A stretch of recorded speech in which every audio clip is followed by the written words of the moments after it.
Hello friends, आज मैं बात करने वाली हूँ। जब स्वामी विवेकानंद जी शिकागो गए हुए थे, एक बार नदी के किनारे टहलते टहलते उन्होंने कुछ बच्चों को देखा। वो बच्चे नदी में अंडे के छिलके भेज रहे थे और अपनी एयर गन से निशाना लगा रहे थे, लेकिन किसी का भी निशाना नहीं लग रहा था। थोड़ी देर देखने के बाद विवेकानंद जी ने कहा कि लाओ मैं ट्राई करता हूँ, और उन्होंने 12 बार एयर गन चलाई। और आश्चर्य की बात यह है कि 12 के 12 बार उन अंडे के छिलकों पे निशाना साधा।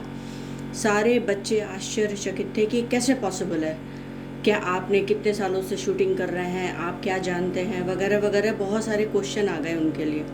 बट उन्होंने कहा कि इससे पहले उन्होंने कभी भी गन को हाथ तक नहीं लगाया है। तो बोले कैसे पॉसिबल है।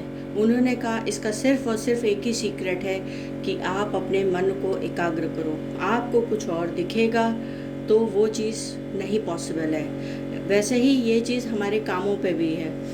हमारा मन खुशी हमेशा बाहर की तरफ ढूंढता है। जब भी हम किसी प्रॉब्लम में आते हैं, हमें सॉल्यूशन दूसरों की तरफ समझ में आता है। हम कुछ और पूछने लगते हैं किसी से जानने।